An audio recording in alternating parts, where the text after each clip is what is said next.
Hello hi, आप सभी का स्वागत है ऑन दी अनस्टॉपेबल्स। आप सभी को आज के दिन यानी कि नेशनल यूथ डे की बहुत सारी शुभकामनाएं। जैसे कि आप सब लोग जानते होंगे कि नेशनल यूथ डे हम लोग सेलिब्रेट करते हैं, याद करते हैं एक ऐसे महानुभाव को जिन्होंने भारत के अंदर समाज सुधार, सोशल रिफॉर्म्स से लेके भारत की इंडियन नेशनल मूवमेंट यानी कि जो आज़ादी का आंदोलन था उसमें बहुत बड़ा कंट्रीब्यूशन दिया। इन महानुभावों का नाम है स्वामी नरेंद्र नाथ दत्ता यानी कि विवेकानंद जी। इनको बहुत ही शत-शत नमन करते हैं हम। आज हमारे सेशन में हम इनके बारे में समझने की कोशिश करेंगे। इनकी हिस्ट्री के अंदर क्या कंट्रीब्यूशन है वो देखने की कोशिश करेंगे। साथों की साथों हम स्वामी नरेंद्रनाथ दत्ता यानी कि विवेकानंद जी की ओवरऑल आइडियोलॉजी थी और जो दर्शन था उसके ऊपर भी चर्चा करेंगे। भारत एक दौर के अंदर से जो गुजर रहा था खास करके 19वीं सेंचुरी के अंदर जहां समाज सुधार यानी कि सोशियो रिलीजियस रिफॉर्म मूवमेंट्स की शुरुआत हुई थी। इस दौर में स्वामी नरेंद्रनाथ दत्ता यानी कि विवेकानंद जी कैसे रामकृष्ण परमहंस के शिष्य के रूप में उभर के आए और कैसे भारत की जो समाज सुधार की जो पद्धति थी उसमें एक नया आयाम दिया, उसके ऊपर भी चर्चा करेंगे। तो आज का हमारा सेशन बहुत ही इंटरेस्टिंग रहेगा। आप आशा करता हूँ कि एक पेन और किताब भी साथ में लेके रखेंगे सो दैट हम जो भी यहाँ पे डिस्कशंस कर रहे हैं उन डिस्कशंस के ऊपर थोड़ी बहुत चीज़ें ग्रास्प भी कर दें और इनके इर्द-गिर्द अगर कोई सवाल आ रहा है तो आप उसको आंसर भी कर पाएँ। तो आप सबको मैं फिर से स्वागत करता हूँ ऑन द अनस्टॉपेबल चैनल और हम आज के सेशन को शुरू करें। शुरू करने से पहले मैं आपको वेलकम करना चाहूँगा on the Unacademy application. Unacademy application के ऊपर मैं हिस्ट्री, आर्ट एंड कल्चर पढ़ाता हूँ, including GS and optional courses in a very comprehensive way. अभी अनअकैडमी आपको डिस्काउंट दे रही है ऑलमोस्ट, आप देखोगे तो एक्सटेंशन ऑफर के रूप में, जहां आप 1 साल या 1 साल से अधिक का सब्सक्रिप्शन लेते हैं तो आपको 4 मंथ से लेके 6 मंथ्स तक का एक्सटेंशन अवेलेबल कराया जा रहा है या 9 मंथ्स तक का एक्सटेंशन कराया जा रहा है। तो मोस्ट वेलकम है आपको अनअकैडमी एप्लीकेशन में। डिस्क्रिप्शन बॉक्स में लिंक अवेलेबल है, उसके ऊपर ज़रूर से क्लिक करिएगा। आज का दिन, आज के सेशन के बाद जब ये आप ये लेक्चर को ख़त्म करेंगे, उसके बाद डिस्क्रिप्शन बॉक्स में एक क्विज़ भी प्लान किया गया है हमारे द्वारा, जिसे हम लोग कहते हैं नेशनल यूथ डे क्विज़, क्योंकि आज ही के दिन यूथ डे भी सेलिब्रेट हम लोग करते हैं स्वामी विवेकानंद जयंती के नाम के ऊपर। तो उसके अंदर भी ज़रूर से पार्टिसिपेट करिएगा और देखते हैं कि how well do you know Swami Vivekananda, उनके पर्सनल जीवन के अंतर्गत, उनकी दर्शन के अंतर्गत, उनके द्वारा लिखी गई जो किताब है उसके अंतर्गत क्या-क्या सवाल हमने बनाए हैं, आप कैसे उसको आंसर करते हैं ज़रा वो भी देख लेंगे एक दफ़ा। तो मोस्ट वेलकम है आपका अनअकैडमी एप्लीकेशन के ऊपर। हमारी नई बैचेज़ शुरू हो रही है 19 जनवरी से। आप उसके अंदर पार्टिसिपेट कर सकते हैं। ये कोड को ज़रूर से यूज़ करिएगा। कोड का नाम है PN live and you can get the maximum discount as well. आप हमारे स्कॉलरशिप एग्जाम के अंदर पार्टिसिपेट कर सकते हैं। Yes, UCSE is back. हमने पिछले महीने भी यूसीएसई की एक एग्जाम कंडक्ट कराई थी, हम फिर से करवा रहे हैं आप सबके साथ। ये सिविल सर्विस स्कॉलरशिप टेस्ट है जहां आपको स्कॉलरशिप मिलेगी। रैंक 1 को मैकबुक मिल रहा है, रैंक 2 को लैपटॉप, स्मार्टफोन्स, आपको अमेजोन के गिफ्ट वाउचर से लेके और भी चीजें बहुत सारी कवरेज के अंदर मिलेगी। ये एग्जाम में अपीयर कीजिए और अपनी जो तैयारी है उसको गेज कीजिए कि where do stand in the preparation. इसके सिवाय हमारी प्रीलिम्स की टेस्ट सीरीज है, इसके अंदर भी आप सब्सक्रिप्शन ले सकते हैं। सब्सक्रिप्शन लेते समय ये कोड को जरूर से यूज करेगा to get the maximum discount. बाकी हमारा इंटरव्यू प्रोग्राम है, आप इसमें जरूर से एनरोल करवा सकते हैं। Once you reach to the interview या आपका कोई दोस्त, आपका कोई फ्रेंड इंटरव्यू गाइडेंस प्रोग्राम में एनरोल करवाना चाहता है तो उसको भी डिस्क्रिप्शन बॉक्स के अंदर लिंक मिलेगी। They can definitely contact us around. खैर, आज का दिन की इंपॉर्टेंस स्वामी विवेकानंद के ऊपर है और स्वामी विवेकानंद को पढ़ने से पहले हमें थोड़ा बहुत भारतीय इतिहास के ऊपर जाना पड़ेगा। क्यों जाना पड़ेगा, उसके पीछे का कारण है कि भारत की जो सामाजिक संस्थाएं हैं या सामाजिक यदि कि सोशल रिफॉर्म्स है, उसकी बैकग्राउंड क्या रही थी। तो देखिए, स्वामी विवेकानंद जी 1880s और 1890s में एक्टिव हुए, खास करके 1890 के दशक में यानी कि 19वीं सेंचुरी के एंड में। इसके पहले ही भारत के यानी कि इंडियन हिस्ट्री के पॉइंट ऑफ से जो सोशल रिफॉर्म्स की मूवमेंट है उसकी शुरुआत हो चुकी है। इस सोशल रिफॉर्म्स की मूवमेंट के तहत हमारे यहाँ अलग-अलग अप्रोचेस की शुरुआत हुई थी। एक अप्रोच राम मोहन रॉय के द्वारा दिया गया था, राजा राम मोहन रॉय, आप सबने इनको पढ़ा भी होगा, ब्रह्म समाज जैसी संस्थाएँ बनाई थी। ये ब्रह्म समाज यानी कि राम मोहन रॉय के द्वारा बनी हुई संस्थाएँ जो थी, इनका कार्य ये था कि यहाँ पे एक मॉडर्निस्ट अप्रोच को अपनाया जाए, जिसके तहत हम इंडियन कल्चर और इंडियन आइडेंटिटी को ना छोड़ते हुए एक वेस्टर्न नॉलेज सिस्टम के बेसिस के ऊपर इंडियन सोसाइटी का रिफॉर्म करें। वैसे ही दयानंद सरस्वती यानी कि आर्य समाज की जिन्होंने संस्था की थी, वैसे भी आपको सोशल रिफॉर्मर मिलेंगे, जिनका ये मानना था कि let us go back to the past, let us go back to the Vedas. हमें हमारे वेदों की तरफ जाना चाहिए, हमारे इतिहास की तरफ जाना चाहिए, हमारे भूतकाल की तरफ जाना चाहिए और भारतीय समाज को वैदिक समाज के पॉइंट ऑफ से ओरिएंट करके उसके अंदर समाज सुधार का एक आधार बनाना चाहिए।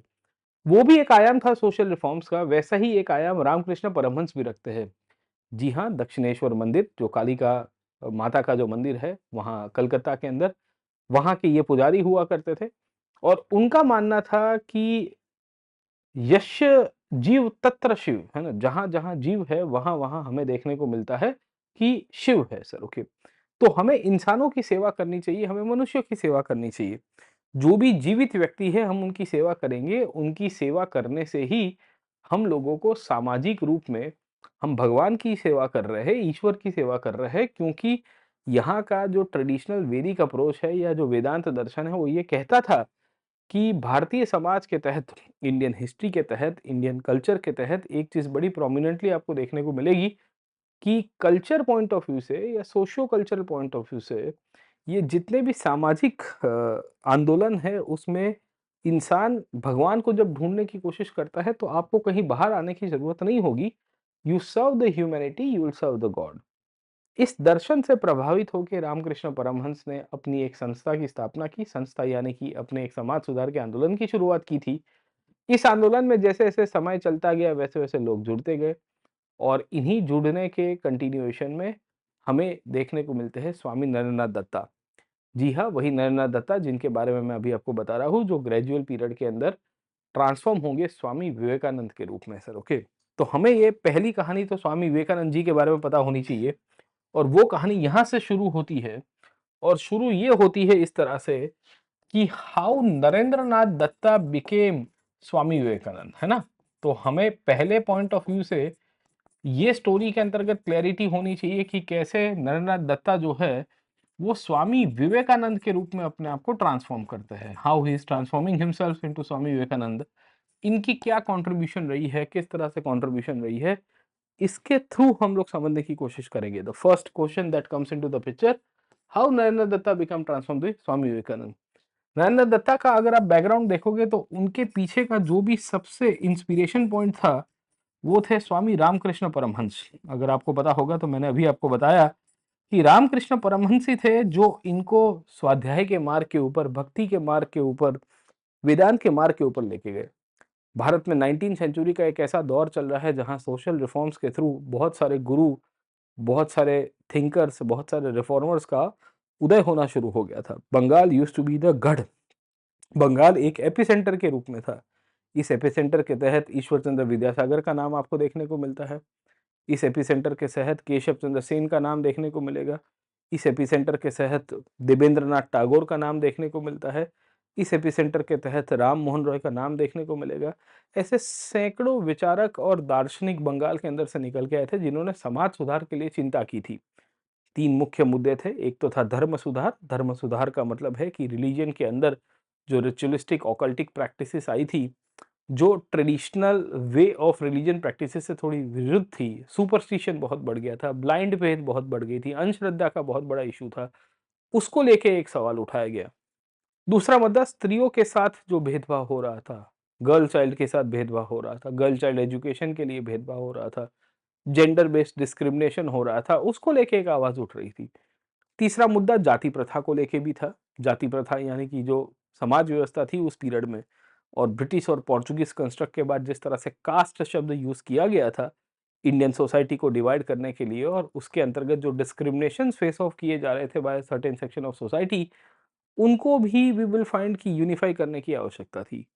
इन 3 मुद्दों को लेके वी विल फाइंड कि रामकृष्ण परमहंस अपने एक नए आयाम की तरफ निकल के आए और इन्हीं से ही रामकृष्ण परमहंस से इंस्पायर होके हमें ये पता चलता है कि नरेंद्र दत्ता उनके संग यानी कि उनके द्वारा एस्टेब्लिश जो संस्था थी उसके अंदर जुड़ेंगे। रामकृष्ण परमहंस के बहुत सारे शिष्य हुआ करते थे और स्वामी विवेकानंद यानी कि नरेंद्र दत्ता का अगर आप इतिहास देखो कोशिश करोगे तो इनकी शिक्षा कहीं न कहीं केशव चंद्र सेन के साथ भी हुई थी। वही केशव चंद्र सेन अगर आपको थोड़ा बहुत नॉलेज होगा, ये भी एक बहुत बड़े सोशल रिफॉर्मर हुआ करते थे। और इन्होंने ब्रह्म समाज की लेगेसी को आगे किया था। केशव चंद्र सेन उस पीरियड के अंदर बंगाल में सैकड़ों शैक्षणिक संस्थाएँ बनाते हैं। उनमें से ही एक शैक्षणिक संस्था में एजुकेट होके नरेंद्र दत्ता उभर के आए थे और तभी उनका परिचय रामकृष्ण परमहंस के साथ हुआ। ये रामकृष्ण परमहंस ही थे जिनका ये मानना था कि हम यहाँ आध्यात्म, ध्यान और भक्ति करते हुए भगवान की प्राप्ति कर सकते हैं। लोगों की सेवा करते हुए भगवान की प्राप्ति कर सकते हैं। जितने पथों के ऊपर जाके जहाँ-जहाँ आपको भगवान मिलते हैं, वहाँ-वहाँ हम लोग भगवान की प्राप्ति कर सकते हैं। As many faiths so many path. जितने संप्रदाय है उतने रास्ते हैं। आप ईश्वर में मानते हो तो भी चलेगा। आप पैगंबर में मानते हो, पैगंबर के बताए रास्ते के ऊपर चलोगे तो भी अल्लाह की प्राप्ति करोगे तो भी चलेगा। आप यीशु मसीह यानी कि जीसस क्राइस्ट के अंदर बिलीव रखते हो और उनके बताए रास्ते के ऊपर चलोगे तो भी चलेगा। सब के सब रास्ते अल्टीमेटली एक सुप्रीम कॉन्शियसनेस गॉड की तरफ लेके जाता है। इस दर्शन के आधारित जब हम लोग रामकृष्ण परमहंस को देखेंगे, तो रामकृष्ण परमहंस ने लोगों को ये बताने की कोशिश की कि हम आध्यात्म के पॉइंट ऑफ व्यू से, ध्यान के पॉइंट ऑफ व्यू से, साथों के साथों संसार के अंदर जो भी सामाजिक वस्तुएँ हैं, उसका थोड़ा बहुत हम लोग एक काइंड ऑफ है ना रिनंसिएट करके भी भगवान की प्राप्ति कर सकते हैं। और इस तरह से इन्होंने बंगाल में एक बहुत बड़ी सामाजिक शुरुआत की थी। उनकी wife Ramakrishna Paramahansa was married in fact Sarada Devi उनकी वाइफ हुआ करती थी और शारदा देवी को एक डिवाइन मदर के रूप में कंसीडर किया गया by the disciples. Ramakrishna Paramhansa जैसे-जैसे आगे गए, उनके ही डिसाइपल के रूप में स्वामी नरेंद्रनाथ दत्ता की शुरुआत हुई। मैं आपको स्वामी नरेंद्रनाथ दत्ता के बारे में इसके लिए बता रहा हूँ और रामकृष्ण परमहंस के बारे में इसके लिए बता रहा हूँ क्योंकि ये रामकृष्ण परमहंस ही थे, जिन्होंने नरेंद्रनाथ दत्ता को मोटिवेट किया। इनफैक्ट जब नरेंद्रनाथ दत्ता रामकृष्ण परमहंस से इतने प्रभावित हुए, तो जब नरेंद्रनाथ दत्ता स्वामी विवेकानंद बन गए और स्वामी विवेकानंद बनने के बाद इवेंचुअली उन्होंने जब अपनी संस्था का नाम रखा, तो उसका नाम भी रखा जाता है रामकृष्ण मिशन। रामकृष्ण मिशन का मतलब ये होता है कि रामकृष्ण परमहंस ने ये चीज़ बहुत ही क्लियर कट कही थी अपने शिष्यों के अंदर से कि यत्र जीव तत्र शिव। जहाँ-जहाँ जीव है, वहाँ-वहाँ शिव है। हमें लोगों की सेवा करनी है और लोगों की सेवा करने के बाद चैरिटी, एजुकेशन, हेल्थ इन सब सेक्टर्स में काम करके उनको आगे लेके आना है, उनका वेलफेयर करना है। इसी बेसिस के ऊपर, इसी बैकग्राउंड के अंतर्गत हमें ये चीज़ बड़ी क्लियर कट देखने को मिली कि ये जो बैकग्राउंड निकल के आया, इसी बैकग्राउंड के थ्रू उनके डिसाइपल्स के अंतर्गत नरेंद्रनाथ दत्ता का डेवलपमेंट होने की शुरुआत हुई। ये वही नरेंद्रनाथ दत्ता थे जिनके बारे में मैंने आपको बताया केशव सेन, ईश्वर चंद्र विद्यासागर जो बंगाल के पहले के समाज सुधारक से उनकी द्वारा संस्थाओं से पढ़ के आए। जैसे कि अगर आप समझने की कोशिश करिए, तो इनका इनिशियल एजुकेशन ईश्वर चंद्र विद्यासागर के द्वारा बनाई हुई संस्थाओं में होता है। ईश्वर चंद्र विद्यासागर अगर आपको पता होगा 1850 के दौर में बंगाल के अंदर बहुत बड़े सामाजिक रिफॉर्मर हो चुके हैं। बैथुन स्कूल की को-फाउंडर हुआ करते थे, गर्ल चाइल्ड एजुकेशन को ले बड़े चिंतित थे। ईश्वर चंद्र विद्यासागर बेसिकली उनको टाइटल दिया गया था विद्यासागर का, he is called as the ocean of knowledge. उसके पीछे का कारण ही ये था कि उनका कंट्रीब्यूशन इस तरह से निकल के आया कि उन्होंने इतनी बड़ी ज्ञान की अ, प एक कहते हैं महासागर निकाल दिया और इनके जो सामाजिक संस्थाओं का परिणाम था, उनकी 25-30 सालों के बाद स्वामी विवेकानंद वही संस्था से निकल के आए। तो नरेंद्रनाथ दत्ता का एजुकेशन इस तरह से स्वामी विवेकानंद के रूप में या नरेंद्रनाथ दत्ता के रूप में ईश्वरचंद्र विद्यासागर के जो संस्था थी उनके अंदर होता है। उसके बाद नरेंद्र दत्ता कुछ समय तक केशव चंद्र सेन के साथ भी जुड़ेंगे। मैंने आपको बताया केशव चंद्र सेन ब्रह्म समाजी हुआ करते थे। ये ब्रह्म समाज के साथ-साथ इनके द्वारा और भी एक संस्था बनाई गई थी जिसका नाम था नव विधान। ये नव विधान के तरफ से भी बनते हैं। ऐसा कहते हैं कि स्वामी विवेकानंद यानी कि नरेंद्रनाथ दत्ता उस पीरियड के अंदर क्रिश्चियनिटी के प्रभाव में भी आ चुके थे। जी हाँ, बंगाल के अंदर इस दौर में क्रिश्चियन मिशनरीज़ का बड़ा प्रभाव था और ये क्रिश्चियन मिशनरीज़ भारत के यूथ को बड़ा टारगेट किया करते थे। भारत के यूथ को अपने ही धर्म को लेके कन्फ्यूज़ करवाना, अपने ही आइडेंटिटी के प्रति घृणा पहुँचाना, अपनी ही कल्चरल फीलिंग को इन्फीरियरिटी कॉम्प्लेक्स के अंदर कन्वर्ट कराना, ये सब कार्य हमें कहीं न कहीं इस दौर में ये क्रिश्चियन मिशनरीज़ के द्वारा किया जाता था। और शायद इसी का ही परिणाम था कि नरेंद्रनाथ दत्ता जो अपने यूथफुल फेज़ में थे, वो क्रिश्चियनिटी की तरफ चले गए थे। अब देखिए क्रिश्चियनिटी को फ़ॉलो करना कोई दिक्कत नहीं है। बट एक साजिश के थ्रू, एक कॉन्स्पिरेसी के थ्रू, क्योंकि वो भी एक रास्ता है जिसके थ्रू आप गॉड को अचीव कर सकते हो, उसमें कोई दो राय नहीं है। बट अगर कोई व्यक्ति को इस तरह से कॉन्स्पिरेसी के थ्रू, एक ऑब्जेक्टिव के थ्रू कन्वर्ट कराया जा रहा है, तो वो किस हद तक उचित था? स्वामी जी के मन के अंदर ये विचार उस दौर के अंदर आया और ऐसा कहते हैं कि उनकी एक घर वापसी होने की शुरुआत हुई। और इस तरह से स्वामी रामकृष्ण परमहंस को वो मिले एक दफ़ा, क्योंकि रामकृष्ण परमहंस उस दौर में बंगाल के युवाओं को गाइड करते-करते एक जगह से दूसरी जगह ट्रैवल कर रहे थे। और इन्हीं ट्रैवल के भाग के रूप में जब उनका उनके साथ दर्शन हुआ, तो स्वामी नरेंद्रनाथ दत्ता यानी कि विवेकानंद जी अल्टीमेटली आप देखोगे तो उनके तरफ से आने की शुरुआत करते हैं। इस तरह से 1990 या 1880s के दौर के अंदर हमें ये देखने को मिलता है कि रामकृष्ण परमहंस के संघ में वो जुड़ जाते हैं। संघ में जुड़ने का मतलब ये है कि रामकृष्ण परमहंस की जो संस्था थी, जहाँ वो ट्रैवल करते थे, लोगों के अंदर सोशल वर्क का काम करते थे, चैरिटेबल इंस्टीट्यूशंस के रूप में काम करते थे, फमाइन है, फ्लड है, ड्रॉट है, एनजीओ के रूप में उस पीरियड में सेवा दी जाती थी, ऑर्फनेजेस को चलाया जाता था। इन सब के ऊपर कार्य करने की शुरुआत की नरेंद्र दत्ता ने सर, ओके। इसी दौर में इन्होंने एक संगीत कल्पतरु नाम की एक बुक भी लिखी थी। He had written a book called Sangeet Kalpataru with one of his disciples called Vaishnav Charan Basak. ये आपको यूपीएससी के अंदर पीटी में नाम आ सकता है। आपको पता होना चाहिए कि हु वाज वैष्णव चरण बसक। आज आपकी टेस्ट भी है, मैंने आपको बताया ये सेशन के बाद we have conducted a test as well, a quiz बनाई है।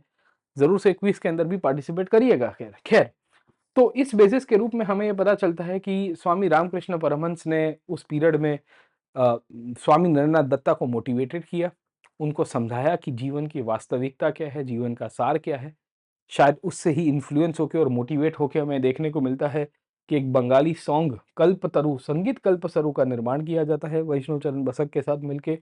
और धीरे-धीरे करके रामकृष्ण परमहंस के वो साथी बन गए। जहाँ-जहाँ रामकृष्ण परमहंस जाते थे, वहाँ-वहाँ स्वामी विवेकानंद जी भी एक जगह से दूसरी जगह जाने की शुरुआत करेंगे, ट्रैवल करेंगे, उनके साथ सोशल वर्क करेंगे, वेलफेयर करेंगे।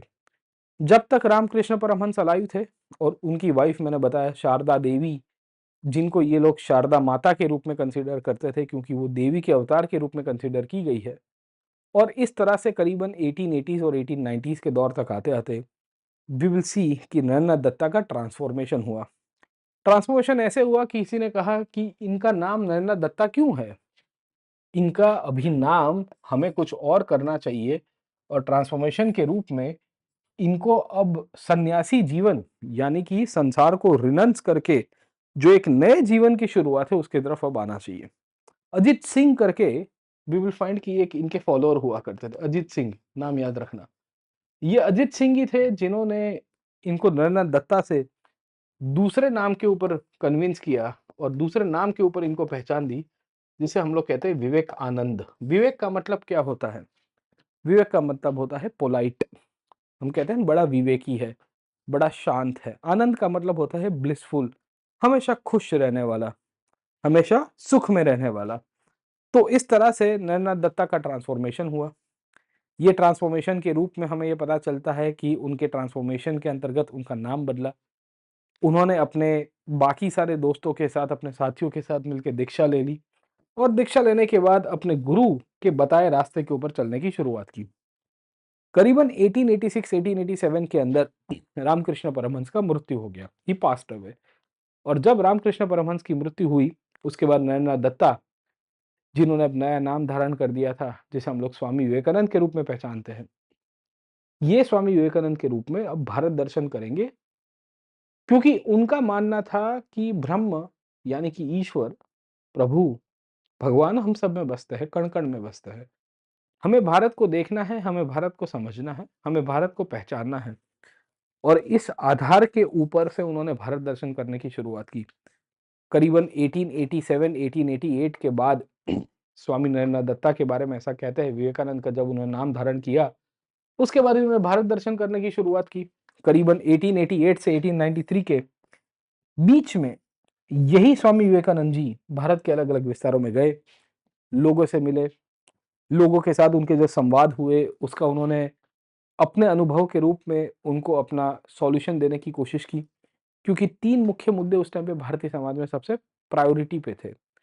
एक मुद्दा मैंने आपको बताया, that was the caste angle and the caste based discrimination. दूसरा मुद्दा मैंने आपको बताने की कोशिश की, that was with reference to the issue of the women based discrimination. तीसरा मुद्दा मैंने बताया वो था रिलीजन, और रिलीजन के अंदर रिचुअलाइजेशन, एक तरह से सुपरस्टिशन, ब्लाइंड फेथ और कॉम्प्लेक्सिटी, जहां गॉड को अचीव करना कॉमन मैन के लिए बहुत मुश्किल हो गया था। स्वामी जी विवेकानंद का नाम धारण करने के बाद ऑलमोस्ट पूरा भारत दर्शन करते हैं, और करते करते करते करते 1890s तक का दौर आया। ये वो दौर था जहां पूरी दुनिया के अंदर समाज सुधार की घंटियां बजनी शुरू हो गई थी। मैं क्यों बता रहा हूँ इस दौर को, क्योंकि भारत के अंदर 19th सेंचुरी में, यानी कि 1880s और 1890s में सैकड़ों सामाजिक संस्थाओं का निर्माण हो चुका है। With in India there were multiple socio-cultural organizations that were already formed। ये जितनी भी सामाजिक संस्थाएं इस दौर के अंदर भारत के अंदर निकल के आई थी, इनमें से बहुत सारी संस्थाएं इंटरनेशनल आइडेंटिटी के रूप में भी निकल के आई। जैसे रामकृष्ण मिशन के बारे में विदेश में भी लोगों को पता चलने लग गया था कि एक ऐसी संस्था है जो लोक कल्याण के अंदर जुड़ी हुई है। ये एक ऐसी संस्था है जो काइंड ऑफ वेलफेयर का काम करती है एक्टिविटीज के रूप में। ये एक ऐसी संस्था है जो पब्लिक को गॉड के साथ कनेक्ट करने के लिए एक सिंप्लीफाइड वे दे रही है। और इस दौर में ईश्वर कौन है, ईश्वर का बताया रास्ता कैसे चलता है या कैसे उसको फॉलो करना है, इसको लेके पूरी दुनिया भर में डिबेट हो रही थी। इस डिबेट का परिणाम स्वरूप ये रहा कि अमेरिका में वर्ष 1893 में 1893 के अंदर देयर वाज अ जज, रिटायर्ड जज था। उसका ये मानना था कि मुझे दुनिया भर के जितने भी रिलीजियस एक्सपर्ट्स हैं, अलग-अलग धर्म संप्रदाय से, इन सबको अमेरिका बुला के उनके साथ संवाद करना है, उनके साथ डिस्कशन करना है और उनको पूछना है कि what is the true identity of religion. उनके साथ संवाद करके उनको पूछना है कि धर्म की क्या सही परिभाषा होती है। इस चीज़ को परिणाम स्वरूप स्वामी विवेकानंद को भी इनवाइट किया जाता है रामकृष्ण परमहंस मिशन के पॉइंट ऑफ व्यू से, कि आप भी अपनी संस्था को रिप्रेजेंट करने के लिए शिकागो आइए। शिकागो के अंदर उस टाइम पे वर्ल्ड पार्लियामेंट की एक कॉन्फ्रेंस हो रही थी, या वर्ल्ड रिलीजन की एक कॉन्फ्रेंस हो रही थी, या उसी को ही कहता है कि वर्ल्ड रिलीजन पार्लियामेंट, या वर्ल्ड रिलीजन पार्लियामेंट का मतलब यह है कि जितने भी धर्म संप्रदाय थे उसमें भारत से ब्रह्म समाज भी गया। केशव चंद्र सेन की जो संस्था थी, राम मोहन रॉय की जो संस्था थी, भारत से एक अंग्रेजों के द्वारा बनाई हुई संस्था थियोसॉफिकल सोसाइटी के सदस्य भी जाते हैं। और इसी संस्था के कंटिन्यूएशन में स्वामी विवेकानंद भी जाते हैं, कि वो भी कहते हैं कि भाई देखो, हमारे हिसाब से ब्रह्म ये है, this is what Brahm looks like to us and this is the definition of Brahm according to us. हमारे हिसाब से ब्रह्म ये है, इनकी ये परिभाषा है। और इसी बेसिस के रूप में 1893 के अंदर स्वामी विवेकानंद जी को बुलाया जाता है वर्ल्ड पार्लियामेंट ऑफ रिलीजन्स के अंदर, मैंने अभी आपको बताया, और ये शिकागो के अंदर होने वाली थी। स्वामी जी फकीर थे, संत समाज के व्यक्ति, संसार छोड़ के आ चुके थे। जो व्यक्ति संसार छोड़ के आया होता है उसके पास कुछ होता नहीं है। शिकागो जाएंगे कैसे, उसको लेके ही ये सवाल हो चुका था। खैर, उनके अनुयायी, उनके फॉलोअर्स, उनमें से एक राजा हुआ करते थे, शायद तक मदुराई के। राजस्थान में भी उनके एक लोकल राजा इनके फॉलोअर थे, शिष्य थे, डिसाइपल थे। उन्होंने कहा कि हम स्पॉन्सर करेंगे स्वामी जी, आप जाइए। और इस तरह से स्वामी जी भारत से जापान होते हुए, साउथ ईस्ट एशिया से चलते हुए जापान गए। जापान में उस दौर में सैकड़ों भारतीय थे जो भारत की आज़ादी के आंदोलन और भारत के बाहर रह के एक छोटे भारत को बसाने की कोशिश कर रहे थे, उनको मिले। वहाँ से कनाडा होते हुए finally he will go to Chicago. इस तरह से हमें ये पता चलता है कि जापान, चाइना होते हुए वो शिकागो गए। और शिकागो के अंदर मैंने आपको बताया कि मदुराई के जो राजा लोग थे, उन्होंने उनको मदद किया। और मदद करने के बाद 1893 में उन्होंने पार्लियामेंट की स्पीच दी। ये वही स्पीच है जिसके कारण स्वामी विवेकानंद जी बड़े याद किए गए हैं भारतीय इतिहास में।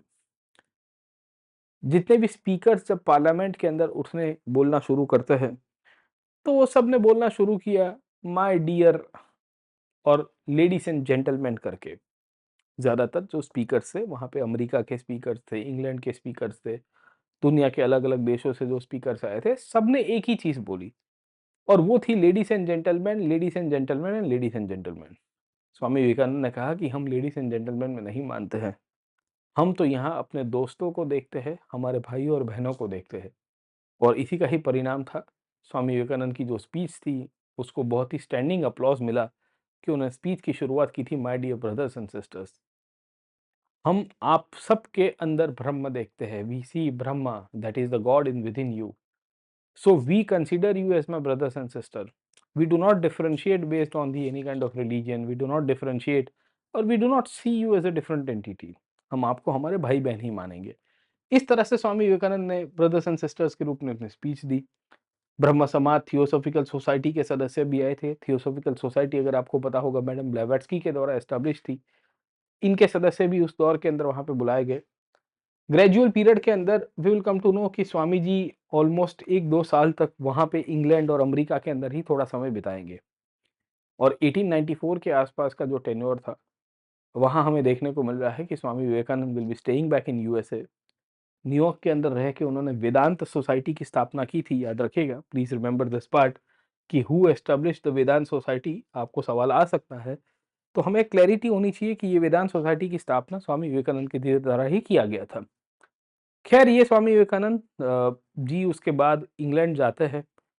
इंग्लैंड में मैक्स म्यूलर नाम के एक सो कॉल्ड इंडोलॉजिस्ट को भी मिले। ये वही इंडोलॉजिस्ट है जिसने भारतीय इतिहास के पॉइंट ऑफ से एक अलग ही अभिगम बताने की कोशिश की। ये इंग्लैंड में तब थे तब उनको जो वहाँ के लोकल लोग थे बड़े सराहना से देखते थे, उनको बड़ी रिस्पेक्टफुल कंडीशन में देखते थे और शायद इसी का ही परिणाम था कि स्वामी विवेकानंद से प्रभावित होके एक British origin lady, Irish origin lady थी, आयरलैंड से बिलॉन्ग करती थी। Ireland used to be part of the British empire at that time, जिनका नाम था मार्गरेट एलिजाबेथ नोबेल। वो कहती है कि स्वामी जी मुझे आपके संग में जुड़ना है, मुझे रामकृष्ण परमहंस के अंदर जुड़ना है। उनकी इंस्पिरेशन देखिए और इनकी इंस्पिरेशन ऐसी रही कि he was able to motivate even the foreigners and they joined his Sangha और इस तरह से स्वामी जी एक इंग्लैंड की और अमेरिका की टूर खत्म करके वापिस आए। वापिस आने के बाद स्वामी विवेकानंद के द्वारा और भी संस्थाएँ लिखी गई और भी किताबें छापी गई, जहाँ इन्होंने travels with the western world, Rajayoga, Sri Lanka से इंडिया आए तो उन्होंने एक लेक्चर सीरीज़ पब्लिश की जिसका नाम था lectures from Colombo to Almora.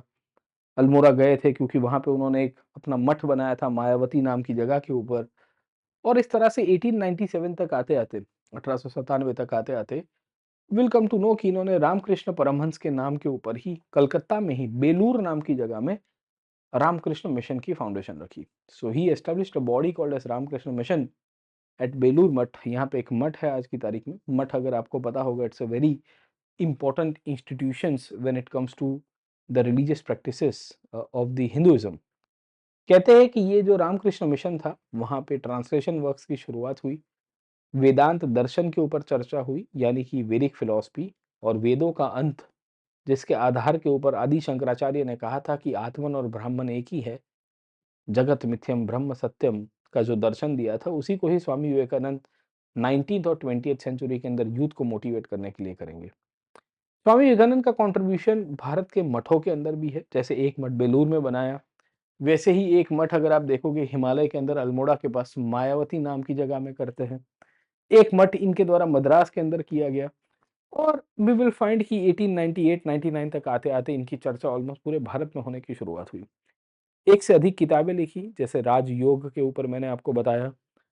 एक बेसिकली लेक्चर की सीरीज पब्लिश की जिसका नाम था the lectures from Colombo to Almora, क्योंकि when he was coming back from England he came via Sri Lanka. तो श्रीलंका से आए, श्रीलंका से फिर दक्षिण भारत में होते हुए मद्रास होते हुए, यानी कि आज के तमिलनाडु चेन्नई वाले हिस्सा होते हुए he goes to Almora which is in Uttarakhand. वहाँ पे एक मठ की स्थापना करते हैं। इसके सिवाय सैकड़ों और भी किताबें लिखेंगे, जैसे खंड भाव बंधन आपको देखने को मिलता है जो रामकृष्ण परमहंस को डेडिकेटेड था। यूपीएससी पीटी में पूछ सकता है।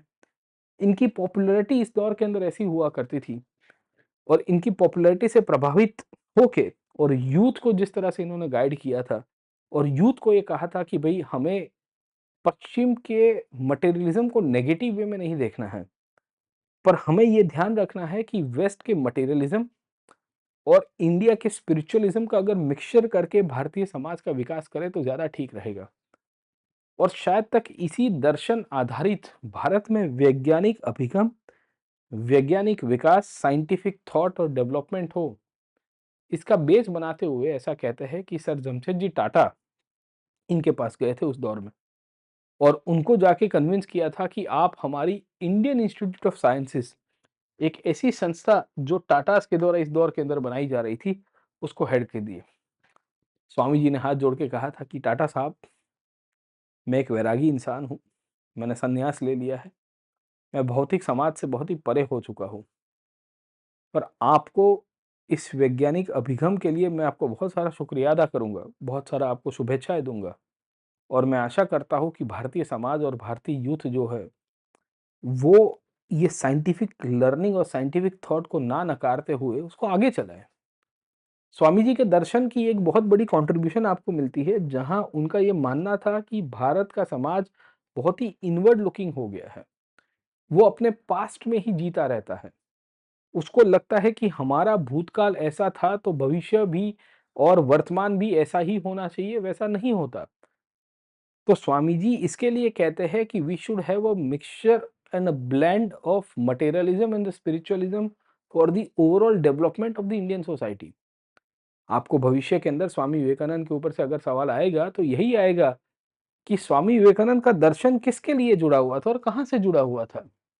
तो स्वामी जी बड़ा क्लियर कट कहते हैं कि भाई देखिए, हमें यहाँ जो दर्शन करना है, ये दर्शन के रूप में खास करके हमें वैसे सिस्टम को डेवलप करना है जहाँ मटेरियलिज्म को हम रिजेक्ट ना करें, क्योंकि scientific progress and materialism are actually hand in hand. जितना साइंटिफिक प्रोग्रेस होता है उतना ही भौतिकवाद की यानी कि भौतिकता की शुरुआत होती है और यही भौतिकता अल्टीमेटली सामाजिक रूप में अगर आप समझने की कोशिश करें सोसाइटी को और पुश करती है। तो इसके लिए स्वामी जी कहते हैं कि the materialism of the west and the spiritualism of the east is very much needed for the overall happiness for mankind and the development of the Indian society. उनका ये बड़ा क्लियर कट मानना था कि इंडिया की society आज की तारीख के अंदर आधुनिक विश्व से पिछड़ गई है। उन्होंने कहा कि देखो, पश्चिम ने हमें जब गुलाम बनाया तब बनाया। हमारी गुलामी का कारण हम खुद है, हम बहुत ही इनवर्ड लुकिंग है, हम आधुनिक दुनिया से कैच नहीं हो पा रहे। We are not able to catch up with the modern world और ये वास्तविकता है दोस्तों। हम कभी-कभी इतिहास और ग्लोरी में हमारे बैकग्राउंड के अंदर इतने रचे-पचे रहते हैं जहां हमें लगता है कि हमारा इतिहास यही है, व्हेरेas रियलिटी कुछ और है, आपको भी पता है। तो इस बेसिस के रूप में स्वामी विवेकानंद ये बताने की कोशिश कर रहे हैं कि भाई देखो, भारत की जाति प्रथा, कास्ट बेस्ड डिस्क्रिमिनेशन, डिस्क्रिमिनेशन की बात की है उन्होंने सर, ठीक है ना? कास्ट सिस्टम के पॉइंट ऑफ से उन्होंने डिस्क्रिमिनेशन की बात की है। Ritualistic complexities, superstition, blind faith और कहा है कि भाई देखिए, हम स्टैग्नेट हो चुके हैं क्योंकि हम इसके बाहर ही नहीं निकलना चाहते। और इस तरह से इन्होंने इंडियन नेशनल मूवमेंट को इनडायरेक्टली एक पुश किया और लोगों को कहा कि हमें बाहर निकलना चाहिए। स्वामी विवेकानंद का बड़ा क्लियर कट मानना था कि हमें बाहर भगवान ढूंढने की आवश्यकता क्या है। आप मूर्ति पूजा करिए पर कॉम्प्लेक्सिटी ना करिए। आप लोगों की सेवा करिए, क्योंकि रामकृष्ण परमहंस ने भी यही तो कहा था, यत्र जीव तत्र शिव, है ना? जहाँ जहाँ जीव है वहां वहां शिव है। जहाँ जहाँ इंसान है वहां वहां भगवान आपको मिलेंगे ही। तो फिर आप भगवान के रूप में इंसानों की भी सेवा कर ही सकते हो। इसके लिए चैरिटीज करो, लोगों की हेल्प करो। आप अगर बाहरी मूर्ति पूजा कर रहे हो उसमें कोई प्रॉब्लम नहीं है, पर आप हो सकिए उतने वेदांत दर्शन को फॉलो करिए, वेदों का अंत, ज्ञान मार्गी बनिए, ज्ञान और भक्ति का समागम कीजिए, इन दोनों को संगम करिए, इन दोनों को मिक्स करिए, हायर नॉलेज की तरफ जाइए। जो व्यक्ति वेदांत दर्शन को समझ लेगा, वो चाहे हिंदू हो, मुस्लिम हो या क्रिश्चियन हो, वो अपने धर्म को बहुत अच्छी तरह से समझ पाएगा, क्योंकि वो अल्टीमेटली अच्छा कर्म की तरफ, अच्छा ज्ञान की तरफ, अच्छी भक्ति की तरफ आपको पुश करता है। तो स्वामी जी का बड़ा क्लियर कट मानना था कि हमें एक ऐसी संस्था बनानी है रामकृष्ण मिशन के थ्रू, जहां लोगों को एक रास्ता दिखाई दे। एक ऐसी संस्था बनानी है जहां भविष्य के अंदर हम रहे कि ना रहे, पर भारत के अंदर एक बैंड ऑफ मॉन्क्स निकल के आए जो स्पिरिचुअलिटी, रिनंसिएशन और वेदों का मैसेज यानी कि वेदांत का जो मैसेज है वो पूरी दुनिया के अंदर पॉपुलर करे। खास करके रामकृष्ण परमहंस का जो दर्शन है उसको, साथों के साथों लोगों के अंदर बेसिकली सोशल वर्क का काम करे।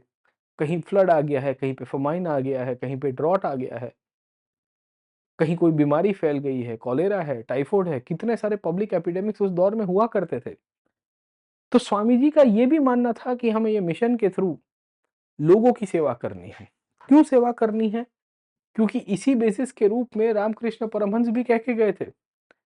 हमें ये कार्य करना है कि हम लोगों की सेवा करते रहेंगे, जितनी लोगों की सेवा करेंगे, उतने ही ब्रह्म यानी कि गॉड को अचीव कर पाएँगे। He was a very great humanist. And that is one of the reason Ramakrishna Mission was actually working for the charitable hospitals, flood relief, disaster relief। कहीं पे अर्थक्वेक आ गया, सबसे पहले रामकृष्ण मिशन वाले पहुंचते थे, क्योंकि इंसान में ही भगवान बसते हैं। इंसानों की सेवा करोगे तो ब्रह्मा की सेवा, भगवान की सेवा ऑटोमेटिकली होगी। उनका ये मानना था कि जितने भी मैसेजेस है वो सब ह्यूमन वैल्यूज के साथ जुड़े हुए हैं। वो चाहे बुद्ध ने दिया हो, वो चाहे जीसस के द्वारा दिया गया हो, उपनिषद का दर्शन हो, गीता का दर्शन हो, सबका सब we will come to know कि ह्यूमन वैल्यू सिस्टम के साथ जुड़ा हुआ है। तो the teachings of Upanishad and Gita and the examples of the Buddha and Jesus were the basis of Vivekananda message to the world about the human value system. ये जो भी दर्शन है, जितने भी संप्रदाय है, जितने भी पाथ है, वो सब फेथ को ही दर्शाता है, या जितने भी फेथ है वो सब अलग अलग path ultimately one single destination के ऊपर ही लेके जाते हैं। तो इस तरह से रामकृष्ण परमहंस के बताए रास्ते के ऊपर स्वामी विवेकानंद ने अपना जीवन चलाया। भारत के अंदर और भारत के बाहर इनफैक्ट 2 बार विदेशी उन्होंने ट्रिप्स भी की। 2 times he went to the western world to preach what is Hinduism all about, what is Vedanta दर्शन all about. In fact, one of his major contribution to the Indian national movement was that he motivated the institutions like Anushilan Samiti। Bengal में 1903 तक आते-आते उनकी मृत्यु हो चुकी है, पर उनके ब्रदर ठेठ क्रांतिकारी निकल के आए। नाम था भूपेंद्र नाथ दत्ता। औरोबिंदो घोष के साथ मिलके इनके द्वारा अनुशीलन समिति नाम की एक क्रांतिकारी संस्था का निर्माण किया गया। ब्रिटिश हुकूमत को फटकारा गया। बॉम्ब कॉन्स्पिरेसी केस के अंदर निकल के आए। मार्गरेट एलिजाबेथ नोबल, जिनका नाम सिस्टर निवेदिता रख दिया गया था स्वामी विवेकानंद के द्वारा, ठेठ क्रांतिकारी घटनाओं को अंजाम देती है। स्वामी विवेकानंद एक ऐसे गुरु के रूप में निकल के आए जिनके मृत्यु के कई सौ साल के बाद जब नेताजी सुभाष चंद्र बोस का उदय हुआ, तो सुभाष चंद्र बोस कहते हैं कि हमारे लिए तो इंडियन नेशनल मूवमेंट के एक ही स्पिरिचुअल फादर है और वो है स्वामी विवेकानंद। ये शब्द सुभाष चंद्र बोस के द्वारा खुद बोले गए हैं और लिखे गए हैं। सुभाष चंद्र बोस स्वामी विवेकानंद के करीबन 20-25 सालों के बाद नेशनल मूवमेंट में पार्टिसिपेट करने की शुरुआत करते हैं। पर कहीं न कहीं बोस की जितनी भी एक्शंस थी, इन एक्शंस को किसी ने इंस्पायर किया था, वो थे स्वामी विवेकानंद। इनफैक्ट ये स्वामी विवेकानंद ही थे। ये भूपेंद्र दत्ता है, by the way, he is Bhupendra Datta. तो Sister Nivedita, Margaret Elizabeth Noble, जो क्रांतिकारी घटनाओं को अंजाम देनी शुरू कर दी थी अनशन सन्धि की तरह। सुभाष चंद्र बोस इनके बारे में लिखते हैं कि भाई ये तो हमारे लिए spiritual father of Indian nationalism है।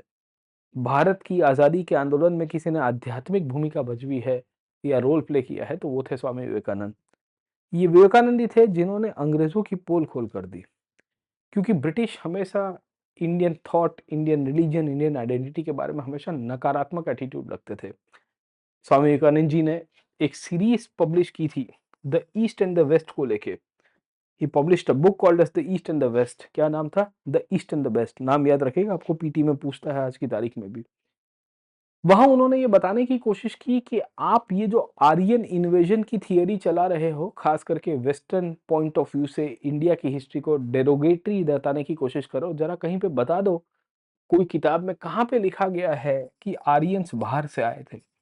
आपको पता होगा कि आर्यंस की फॉरेन ओरिजिन थियरी के ऊपर बहुत सारी डिबेट हो चुकी है, और ये फॉरेन ओरिजिन थियरी आज की तारीख में तो खैर अब नहीं मानते हैं, पर जब 1800s और 1900s का दौर था, इस दौर में सबसे ज्यादा इस थियरी को लेजिटिमाइज किया गया था by the western authors. This included authors like Max Muller as well, जो ये कहते रहे थ्रू आउट द हिस्ट्री कि ये जो आर्यन ओरिजिन थियरी है, ये आर्यन ओरिजिन थियरी के पॉइंट ऑफ व्यू से आर्यंस को फॉरेन ओरिजिन के रूप में कंसीडर किया गया और यही फॉरेन के पॉइंट ऑफ व्यू से जितने भी लोग थे, ये हमेशा वी विल फाइंड कि इंडिया के दृष्टिकोण से या इंडिया के पॉइंट ऑफ से ऐसा ही कहते रहे कि आर्यंस बाहर से। स्वामी विवेकानंद ने जो लेक्चर सीरीज पब्लिश की थी ईस्ट एंड द वेस्ट की, उसके अंदर यही सवाल उठाया कि कौन से वैदिक श्लोक में, कौन से चैप्टर में, कौन सी किताब के अंदर, वेदों के अंदर ये लिखा गया है कि आर्यंस बाहर से आए। इन विच सुक्ता डू वी फाइंड, इनफैक्ट स्वामी विवेकानंद ने बहुत ही क्लियर कट कहा था कि जो ह्यूमैनिटी की बात की जाती है, ह्यूमन वैल्यू सिस्टम की बात की जाती है, ये वैल्यू सिस्टम और ह्यूमैनिटी अल्टीमेटली जिस तरह से हिंदुइज्म में प्रीच किया गया है, वैसा कहीं पे नहीं करते हैं। तो वो कहते हैं कि no religion preaches the dignity of humanity in such lofty strain as Hinduism, and no religion on earth treads upon the poor and the low in such a fashion as Hinduism. In fact उन्होंने Hinduism को एक तरह से identify करने की भी कोशिश की कि भाई देखो, हम डिग्निफाइड वे में भी देखते हैं और हमारा मानना है कि हमारा समाज को हम खुद सुधारेंगे। आप वेस्टर्न ऑथर के पॉइंट ऑफ व्यू से चीजों को इस तरह से इंडिया को डेरोगेटरी मत बताइए। इनफैक्ट आर्यन की जो फॉरेन ओरिजिन थियरी को तो उन्होंने उल्टा कहा, उन्होंने ये भी बताने की कोशिश की कि rather than Aryans coming to India, it would have been the other way round, and within the other way round, the knowledge system had traversed from the eastern world to the western world rather than the knowledge system traveling from the western world to the eastern world. ये विवेकानंद ही थे जिनका ये मानना था और उनके opinion के हिसाब से एक चीज बड़ी क्लियर कट थी कि भारत के बाहर या भारत के अंदर से बाहरी दुनिया के अंदर, फॉरेन लैंड के अंदर यहाँ की कल्चरल, यहाँ की नॉलेज ट्रेडिशंस बाहर पॉपुलराइज हुई है। तो ये जो मान्यता है खास करके पश्चिमी दुनिया की, कि हमने पूरी दुनिया को मॉडर्न साइंटिफिक इन्वेंशन दिए, हमने पूरी दुनिया के अंदर आधुनिक मेडिकल सिस्टम दी, हमने पूरी दुनिया के अंदर इंडस्ट्रियल थॉट और काइंड ऑफ है ना साइंटिफिक डेवलपमेंट दिया, वैसा जरूरी नहीं है। एंशिएंट दुनिया के अंदर ऐसा भी हो सकता है कि इंडिया और ईस्टर्न वर्ल्ड पूरे वेस्ट के अंदर जितनी भी नॉलेज की ट्रांजिशन है वो कर रहे थे और शायद तक वही ट्रांजिशन अब फिर से उभर के वापिस आ रही है। तो विवेकानंद जी का कंट्रीब्यूशन 1902 तक आते आते बहुत ही कम जीवन उन्होंने जिया है। आप देखिए, he has lived a very small life at that time. irrespective of his very small tenure of life, he contributed so much to the development of the Indian society, to the Indian culture, revival of, I would say, Indian traditions. And within this almost 40 years of life, he was able to create a very big impact on the nationalism and the Indian identity that was struggling to get liberated from the British rule. और इसी के लिए इस title का या इस class के title का जो जो क्लास का जो शीर्षक रखा गया है, उसमें मैंने कहा है the spiritual father of the Indian nationalism. क्यों कहा है उसके पीछे का कारण होपफुली आपको समझ में आ गया होगा। विवेकानंद के बारे में आपको उनकी किताबों के नाम पता होने चाहिए पीटी के पॉइंट ऑफ व्यू से। वेदांत सोसाइटी किसने बनाई थी पता होनी चाहिए। रामकृष्ण मिशन तो आपको पता ही है। राजयोग किसने लिखी थी, शायद तक ये पूछा जा सकता है यूपीएससी के द्वारा। खंड भाव बंधन किसके द्वारा लिखी गई थी, ये भी आपको पूछा जा सकता है। प्रबुद्ध भारत और उद्बोधन करके जो जर्नल थी वो किसने लिखी थी, शायद वो भी पूछा जा सकता है। वर्तमान भारत करके एक और इनकी पब्लिकेशन आती थी, वो भी आपको पूछ सकता है। इनकी कंट्रीब्यूशन में रामकृष्ण मिशन कैसे काम करता था, वो भी पूछ सकता है। क्या ये आइडल वर्शिप में मानते थे कि नहीं मानते थे, ये भी पूछा जा सकता है। और इंडिया को इन्होंने कैसे एक नींद से उठाया और किस तरह से इंडियन नेशनल मूवमेंट को इन्होंने इंस्पिरेशन दी, कौन से लीडरशिप इनके कंटेम्पररी हुआ करती थी, ये भी शायद तक आपको पूछ सकते हैं। आधुनिक भारत की जो नींव रखी गई है उसमें समाज सुधार, मॉडर्न इंडिया की जो फाउंडेशन रखी गई है उसमें social religious reform movements Vivekananda और दयानंद सरस्वती जैसे लीडर्स का बहुत ही इंटीग्रल रोल प्ले आपको मिलेगा। ये क्लास के बाद डिस्क्रिप्शन बॉक्स में आपको एक लिंक अवेलेबल की जाएगी, ऑलरेडी हमने अटैच की है। वो क्विज़ को ज़रूर से अटेंड करना। हार्डली 10-15 क्वेश्चन है, ज़्यादा टाइम नहीं लगेगा, it will take around 5-10 minutes for you, but I want you to brainstorm on the contribution of Swami Vivekananda. Do let me know कि आपको ये सेशन कैसा लगा। ऐसे ही इंटरेस्टिंग सेशन के लिए फिर से आपको नेक्स्ट बार वापस मिलूँगा और विवेकानंद के बाद एक और पर्सनैलिटी के ऊपर फिर चर्चा करेंगे। तब तक के लिए आज यहाँ पे ख़त्म करते हैं और नेक्स्ट टाइम आपको तब तक मिलेंगे। पढ़ाई कंटिन्यू रखिएगा। कुछ क्वेरी हो तो डिस्क्रिप्शन बॉक्स में जो कमेंट सेक्शन है वहाँ ज़रूर से हमें बताइएगा। Do like, share and subscribe to this platform. Let's crack it. जय हिंद।